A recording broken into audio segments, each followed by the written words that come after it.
All right, shifting gears now to our finances. How badly do you want to get out of debt and get your finances in order this year? That is the million-dollar question. And here with 4 ideas to help you accomplish that get out of debt resolution is certified financial planner and president of Shakiba Capital, Trevor Shakiba. Welcome back to the show. Thank you. This is great because I feel like when we talk about debt in the beginning of January, we got to get off that hamster wheel, right? This year's got to be different when we talk about getting out of debt. Yeah, and really, like we talked about last week, I want to make this all about debt.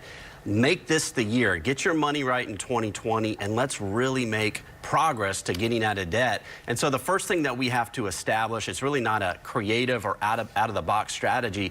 It's just you've got to make that decision. And a lot of times when it comes to building wealth and finances, it's mental. So make that decision. Make sure you're ready to sacrifice, because getting out of debt is going to require sacrifice.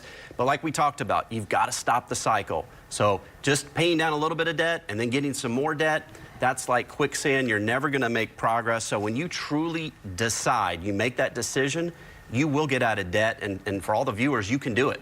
And those sacrifices can be tough, but instead of going on that blowout summer vacation, maybe take a road trip and do something closer to home, a little more reasonable. So there are a number of ways we can make sacrifices, but not totally alter our lifestyles, right? Yeah, absolutely. So, and you hit it right on the head. A little change here and there can make a significant difference.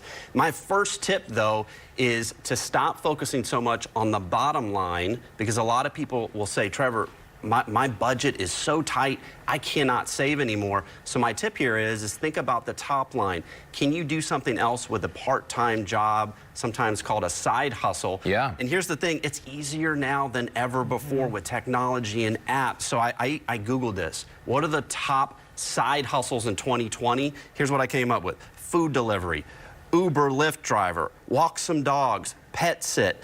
And to just do a little bit of math here, if you did 3 Uber drives or whatever that's called, that's about $50 in net profit. You do that 4 times a week, that's $200 or $800 a month. Yeah.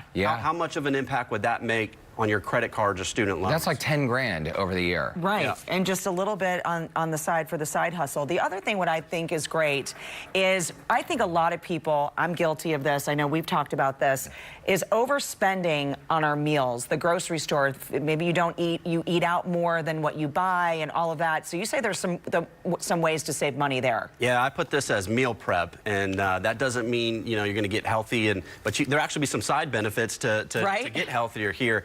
You know, I was surprised at the statistic, but I think going back for 4 or 5 years now, Americans spend more money at restaurants and bars than they do in the grocery store now. Oh yeah, And I believe it. This can be easily flipped if you just make a commitment, again, a little bit of a sacrifice. Substantial savings are here. I mean, substantial. I've seen people uncover $500 minimum, $1,000 a month that you can then reapply to debt. Wow. Another thing that really adds up, car payments, expensive mortgage payments. You're saying, Trevor, one of the sacrifices we can make, sell that expensive car and go for a cheaper one. Yeah, so this one's going to be a little drastic, but again, my point would be is how badly do you want to get out of debt? So if you're house rich, cash flow poor, what about selling your house and renting? Taking the equity out, clean slate. What about that expensive car you have where you're paying $800, $900, $1,200 a month? And getting a used car. So I just want to make that point. Downsize and rent or buy a used car.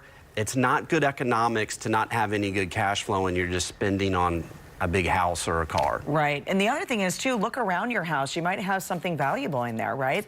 That you don't want anymore, but somebody else may want it and pay for it. Yeah, we made this point last week. Sell your stuff. You'd be shocked how much people are willing to pay for your stuff.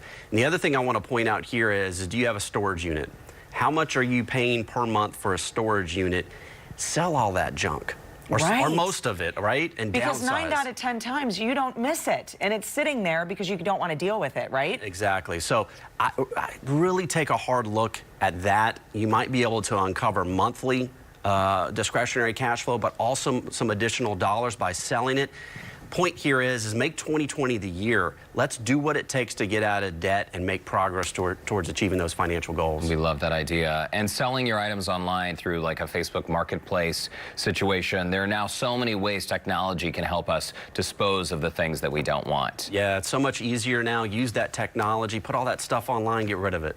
All right. We will continue the conversation, by the way. If you have any questions for Trevor about getting out of debt, you can visit our Facebook page, send us a message, and Trevor will answer some of those questions during a Facebook Live right after today's live show. Great tips as usual. And by the way, if you would like to connect with Trevor, just visit ShakibaCapital.com.